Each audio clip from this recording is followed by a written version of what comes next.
2008 সালে এক team selection মিটিংয়ে বসে ছেলেটা বলেছিল তিনজন সিনিয়র প্লেয়ারকে তিনি বাদ দিতে চান কারণ তারা ফিট নন, আর তাতেই হই হই পড়ে গিয়েছিল কর্তৃপক্ষ এবং সিলেক্টরদের মধ্যে। তার স্পর্ধা দেখে জনৈক সিলেক্টর বলেছিলেন, ধোনি তুমি জানো কাদের বাদ দিতে চাইছো?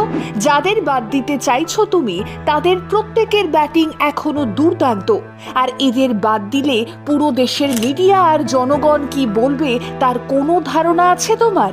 আর তারপর যা উত্তর দিয়েছিলেন ধোনি তা শুনে ভাবতে বাধ্য হয়েছিলেন নির্বাচক মণ্ডলী।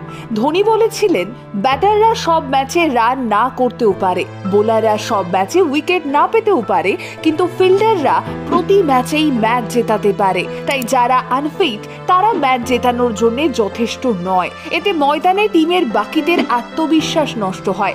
যাদের কথা বলছি তাদের যোগ্যতা নিয়ে আমার কোনো প্রশ্ন নেই, তারা লেজেন্ড, কিন্তু ভারতকে যদি বিশ্বকাপ জিততে হয় তাহলে তার জন্য দলে ফিটেস্ট পার্সনের প্রয়োজন।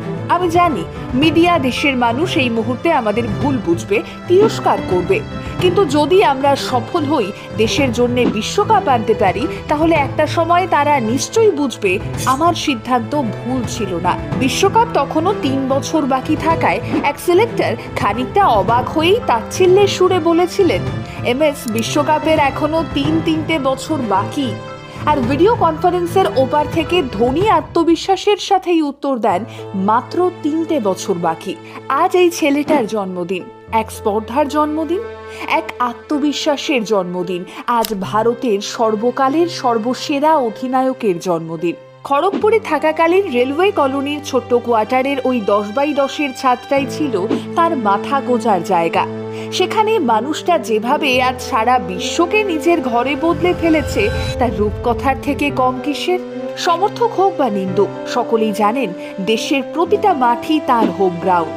কলকাতা হোক বা মুম্বাই, পুনে হোক কিংবা রাজস্থান, আইপিএলে ধোনি খেললে সব শহরের গ্যালারি হলদে রঙে ভরে যায়। সৌরভ গাঙ্গুলি যে আত্মবিশ্বাসের বীজ ভারতীয় ক্রিকেট দলের অন্দরে পুঁতে দিয়েছিলেন, সেই বীজই ধোনির নেতৃত্বে আজ মহীরুহ। যে মহীরুহের রক্ষণাবেক্ষণ সযত্নে করে চলেছেন রোহিত শর্মা থেকে বিরাট কোহলি হয়ে নতুন প্রতিভাশালী ক্রিকেটাররা।